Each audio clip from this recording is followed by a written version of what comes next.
Hello, and welcome to today's webinar, Overcoming New Market Challenges, Mortgage and Mobility Best Practices, presented by Weichert Workforce Mobility and Weichert Financial Services.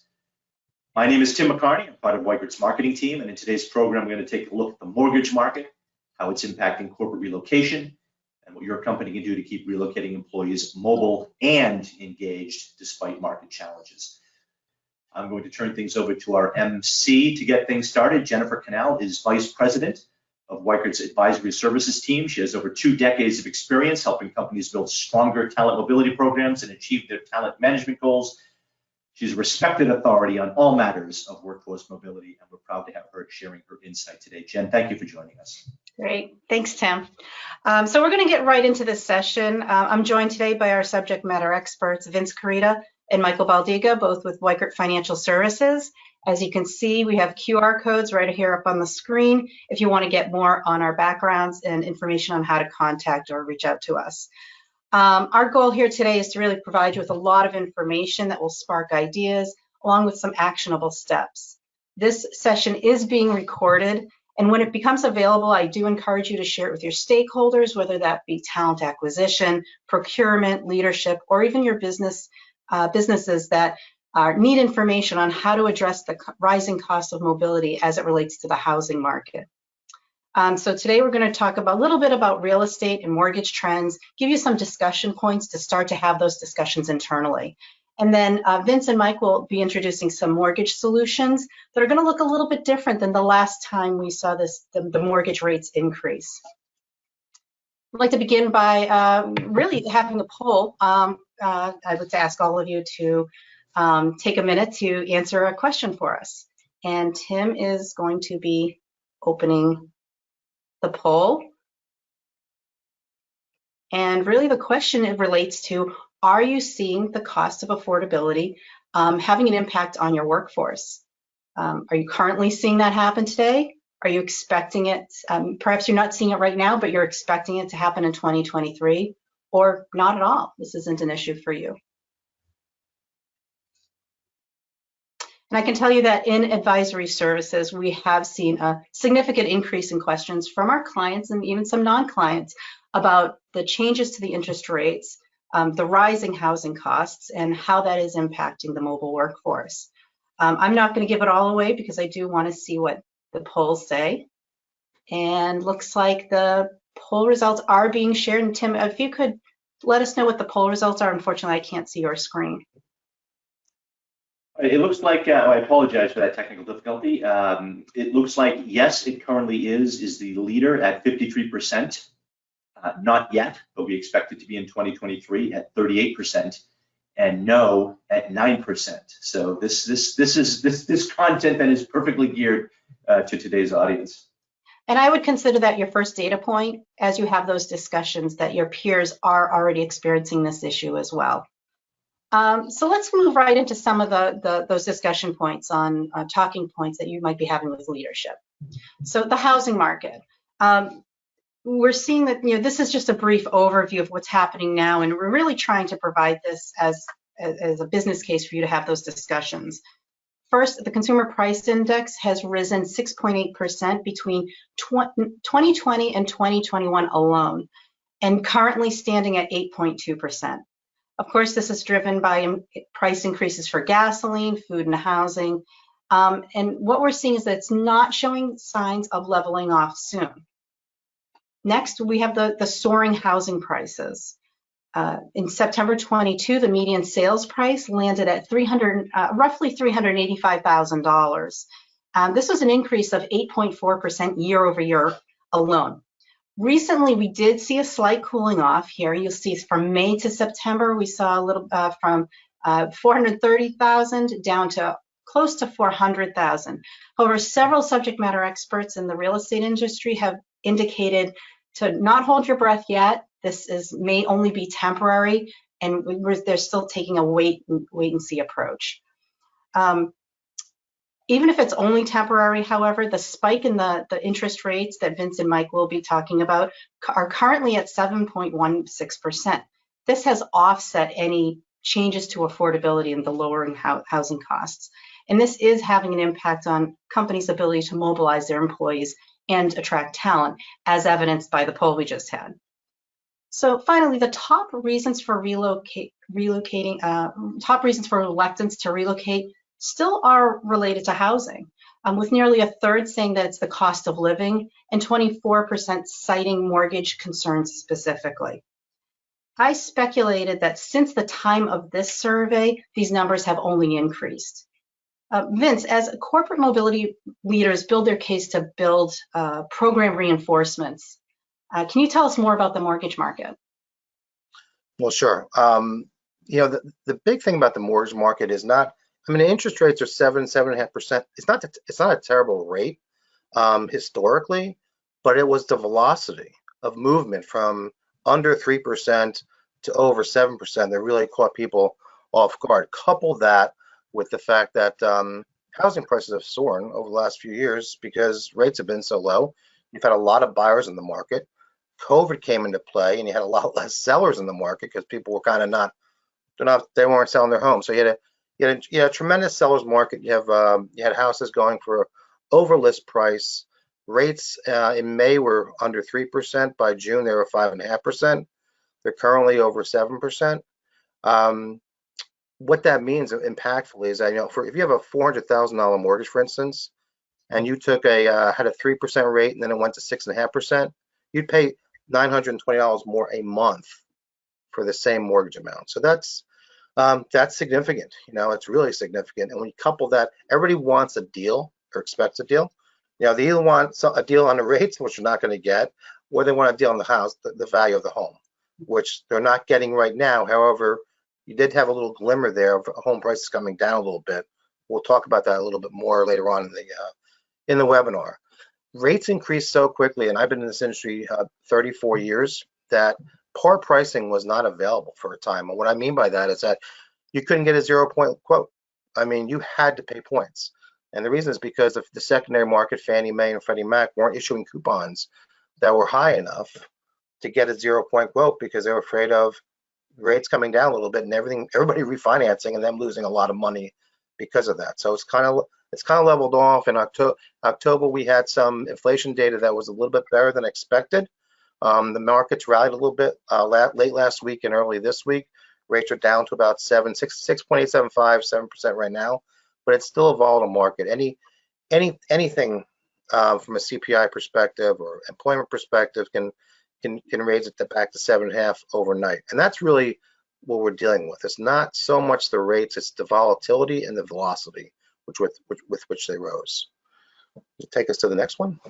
Sure. And that increase on a monthly basis, for someone who hasn't been through this real estate market before in the last 10 or 12 years, this is a first time for them. And could quite possibly impact the company's ability to recruit an entire demographic of their workforce that isn't expecting this. Yeah, also think about people that got initiated in, let's say, March or April and put their move on hold because there weren't a lot of houses in the market. Mm-hmm. Well, guess what? They probably got pre-approved for X amount, and they had a monthly payment in mind, and that's all out of whack. And it kind of leads into this is not a recommendation. It's just something that we've found very useful in the changing market. We have a mobile app and a lot of transferees. We put this on a lot of transferees' phones, and it gives them a lot of valuable information. For one, it gives them an affordability analysis of what they can afford. It has a payment calculator. It talks about interest rate trends, industry news. They can get pre-approved by hitting a button, and it'll be attached to one of our destination managers. So I bring it up because we've seen high usage in this mobile application right now, as people who got, like I said, got initiated in May, and they were looking at 3%, now looking at 7%. It's a whole new ballgame out there. Mm-hmm. Go to the next slide, Jen. So we're gonna really focus on three areas from a policy perspective. The first is maybe I'm going to call it a policy recommendation. We're going to look at temporary buydowns and MIDAs. I'm going to in a minute turn it over to Mike, and he's going to walk you through temporary buydowns. The second I'm going to call policy flexibility, where if you have a policy where you're paying 1 point today, we can show you a way to have your policy use that point in a different manner that may be more beneficial to the transferee, or at least give the transferee that option. And the third is, and this will be near the end, is inventory. I know most people saying inventory. What do you mean? But I personally see that inventory housing will increase in 2023. There's less buyers in the market. It's going to be a gradual shift from a seller's market to a buyer's market. And we want to throw out some ideas for you from if you see that increase in inventory of things you can do. So I'm going to turn it over to Mike, and Mike will talk about temporary buy downs. Okay, sure. And before we talk about buy downs, wanted to share another data point. Just last week, we surveyed nearly 50 corporate mobility managers at our own client summit, where during our benchmarking session, to ask them if they anticipate mortgage buy downs increasing over the next year. And as you can see here, if I'm doing my math right here, more than 50% are expecting this to impact their numbers, either formally, yes, or on an exception basis. So with that, Mike, could you tell us a little bit about what a buy down is for those of us that need a refresher? Absolutely. Thanks, Jen. So really, we're going to talk about a couple different things here. We'll start with the temporary buy down, because I know a buy down, maybe you've been in this industry for a long time, you've heard the terms kind of thrown around. So we want to give you maybe some structure behind that and talk about the benefits for those transfers. So a temporary buy down, which we're going to cover first. Very simple.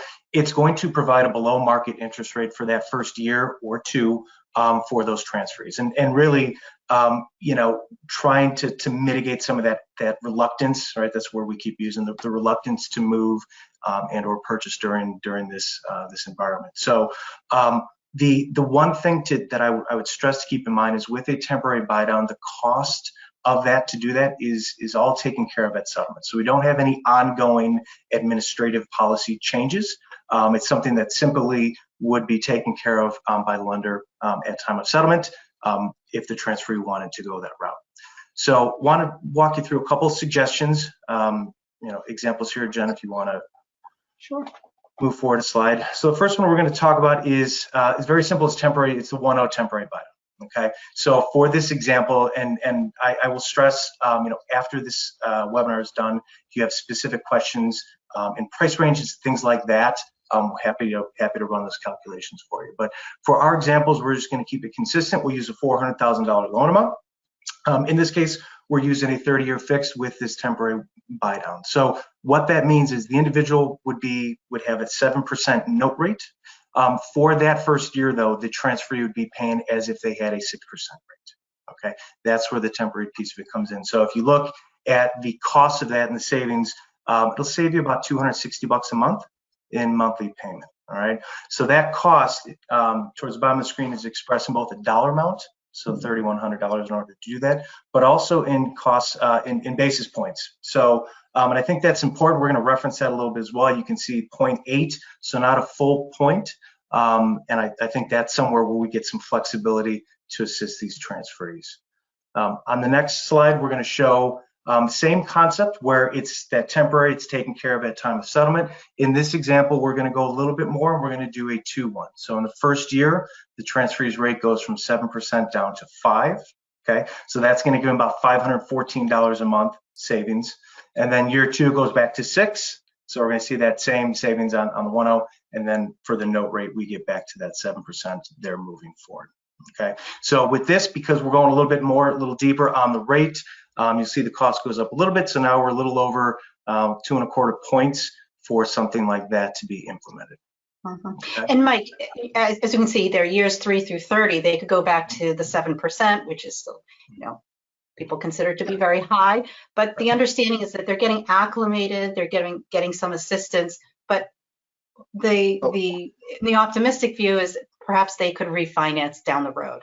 Correct, right. and that's a really good point. So one of the things that the feedback we're getting is we have transferees saying, you know what, I can't do anything about the rates right now, but this is the house I want, I'm buying, and if the rates drop, I'll look to refinance. And what we have to keep in mind is we're coming out of one of the largest refinance booms in our country's history, right, where everyone did take advantage to get those rates down to 3. So I think maybe some of the reluctance prior to that, now that people have gone through that process, they see it's not as painful as maybe they thought it could be. I do anticipate a lot of individuals that are relocating during this time frame to take advantage. And really, all it takes for that to be beneficial. I mean, it could be as little as 0.5% drop, maybe even less than that. So we do anticipate folks maybe watching a little more closely moving forward to take advantage of those savings. So we're still looking at that silver lining. Absolutely. So, and I think Vince kind of touched on it. This is something that we and really you guys could implement in very short order. So just to kind of set some ground. So when we talk about a point equals 1% of the loan amount. Okay. So when we think about what that does, really it's an upfront fee that's paid to the lender to reduce the interest for the life of the loan, for the note rate, 360 payments moving forward. In a lot of cases, obviously, transferees and just consumers in general are not keeping a 30-year mortgage for 30 years. Okay, so really taking and looking at a temporary buydown, what we're doing is we're taking those interest savings and we are just concentrating that on the first year or two to help mitigate, this extreme jump in rates over such a short period of time. From a compliance standpoint, if we do want to go with something like this to the temporary buydown and offer the transferees, in a lot of cases, that's going to have to be an itemized fee separate on the closing disclosure and on the loan estimate. So it's not going to come across in points. It would actually be itemized as a mortgage subsidy fee. Okay. But the one thing I do want to point out, I can't stress this enough. If you think back to that 1.0 temporary buydown example, the cost of that was 0.8. So less than a full point. So from a policy standpoint, the transferees might actually have more of a benefit in the short term, obviously, but it also might even reduce some costs on that transaction as well. Okay. So the next thing I want to talk about, and really coming out of the clients, I had some great conversations with clients who said, the temporary buydown, that makes a lot of sense. We can get that going really quickly. But is there anything more you can give us, right? And I think, kind of going back to that poll question about, if you haven't been asked the question yet, there's kind of that sense that it's coming, right? All it will take is a couple individuals or individuals that we're trying to get into the organization saying, I need something more than that. So just want to talk a little bit about what I would consider more of a traditional mortgage subsidy. And with this is where you hear, and the example that we'll use on the next slide is a 3-2-1. It's going to follow that same pattern of reducing the rate that the transferees are paying, which is great. What's a little bit different about this and what we need to keep in mind is that these costs, instead of being captured at settlement, it's something that's going to be billed annually. Now, there are some benefits to that from an organization standpoint. First and foremost, obviously, if someone were to leave the organization, the subsidy could be canceled pretty quickly, right? Typically, you just let the lender know, stop it, the individual goes back to their note rate payments, and everyone moves on. So there is some benefit, some flexibility there. But to Jen's point, if we have individuals that do want to take advantage of rates dropping, a subsidy in this manner can actually be applied to a new refinance loan as well. So if someone that takes a rate at 7%, rates drop in a year, they refinance, they don't necessarily have to lose that benefit if that's something that was a driving force in them taking the move for the organization. So there is a little bit more flexibility. And again, it is billed annually on a go-forward basis. Okay, so I want to just show you, so we looked at that $400,000 loan. Jen, if you want to advance. We're going to take that same loan amount, the same dollar amounts, and just kind of give you some idea on what that would cost. Okay, so again, very similar concept, right? Individuals taking 7% as a note rate. We're reducing that rate by 3% in the first year, so they're down paying at 4%. Year two, then at 5%. Year three at 6%. Okay, so from a savings standpoint, to kind of give you an idea, it's about $750 per month in year one. So that is substantial savings for that program. Okay.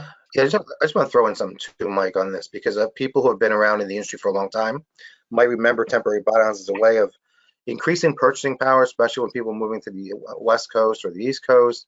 That is not that no longer exists in the marketplace. After 2008, the ability to qualify on the first year rate is a pipe dream. It's long gone.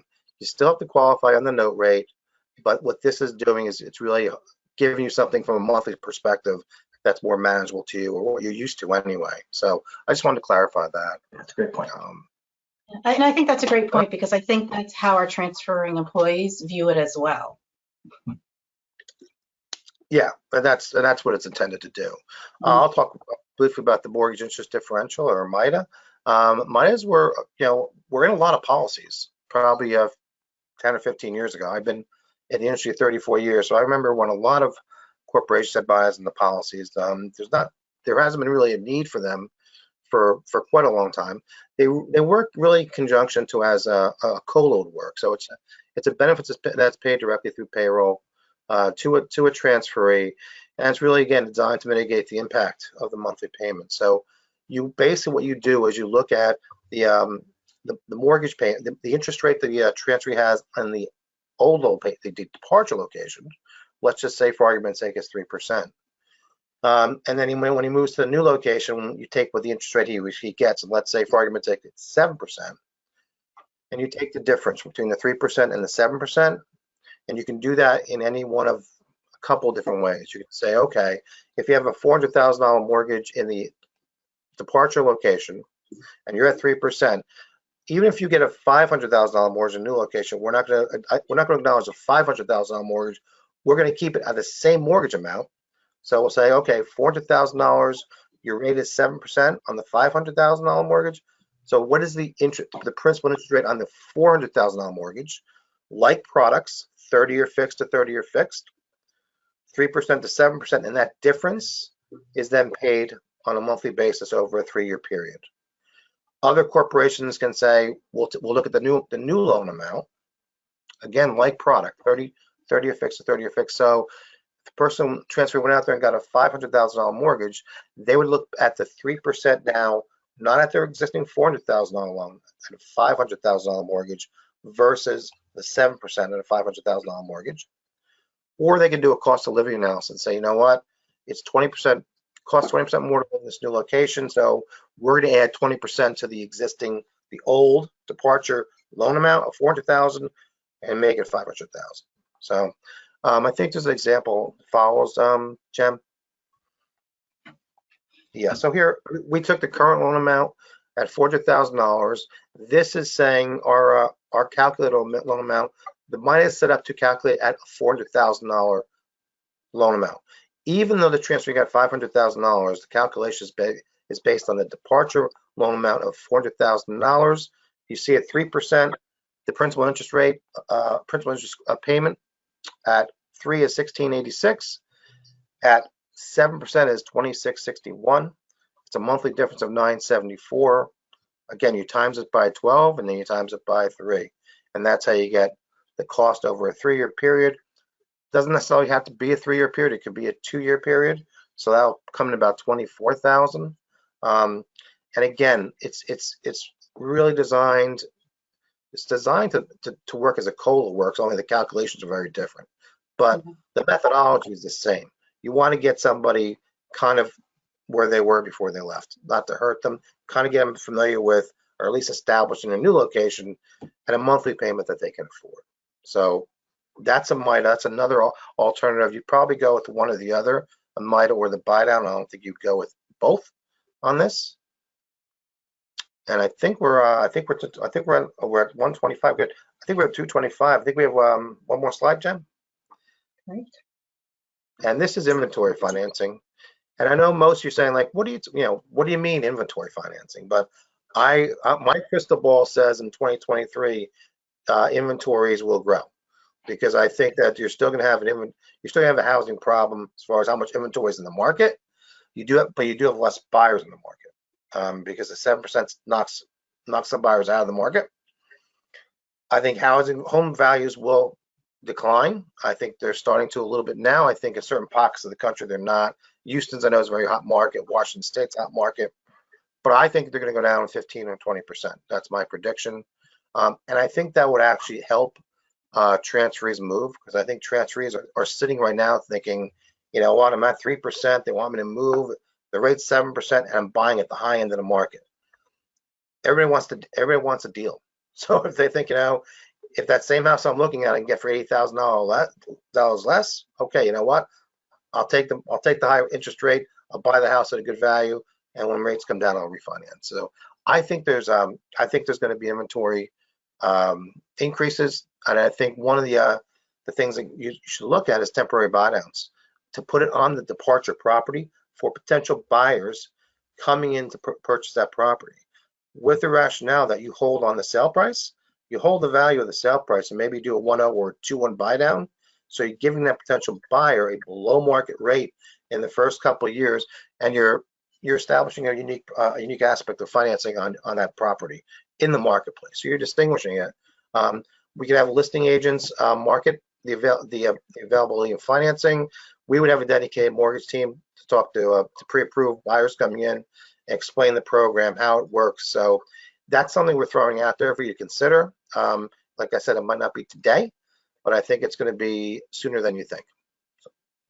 I really like that idea, Vince, because it is a unique way of looking at the home sale side of this, right? This isn't just about purchasing homes. As we see the home sale market soft and inventory perhaps creep up over the next few years, this is a great way to get ahead of it. And we found that whenever homes stand out on the market, they tend to they sell faster and for a better price. Exactly. Okay, great. So as we close out the session, before I hand the steering wheel back to Tim, Vince, Mike, next steps. If people have questions, what should they do? Yeah, I think they should contact either Mike or myself, probably Mike or myself. I mean, everything's going to be unique as far as values, loan amounts, what the average sale price is for each company. So the numbers from a buy down perspective are going to be different. They want a little more clarity on the MIDA, on what companies have done in the past. We would be happy to sit down with anybody to go into a little more detail and a little more customized presentation for the clients out there. Great, I appreciate that. This is one area where Ben, we gave you a couple of great data points that are very, very current, today's poll as well as statistics from last week. But this is one area where benchmarking isn't going to tell you the whole story. In advisory services, we are getting questions, what are other clients doing? What is the benchmarking telling you? And this seems to be one area of programs where even when companies are creating solutions, they may not be doing it formally across the board. They're doing it on a case-by-case basis. So this is where having a custom solution is going to really put you in the driver's seat of getting ahead of this challenge that may be coming up. We provided the QR codes at the beginning of the session, and by all means, if you'd like Mike or Vince to reach out to you, please use, while we have a couple minutes left, go into the chat feature, put your name, contact information, your phone number or email, however you prefer to reach out.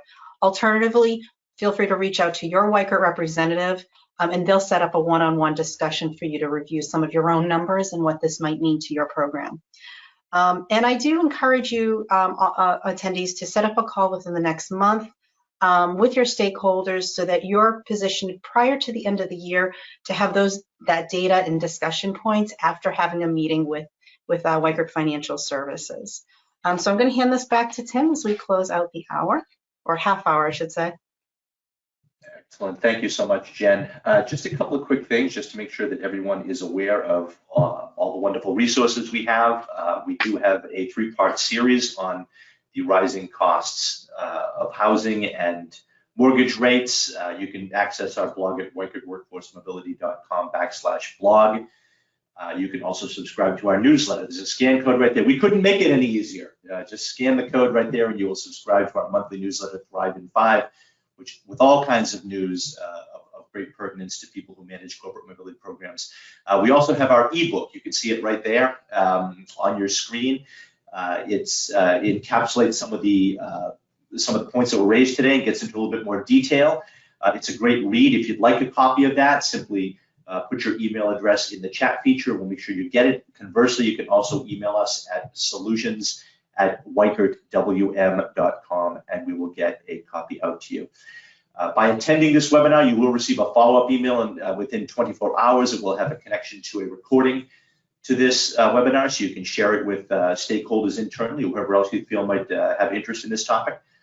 And other than that, just want to thank you for joining us today on behalf of Jen, Vince, and Mike. We appreciate your time and hope you will keep in touch with us for future webinars and other learning opportunities. Thank you so much.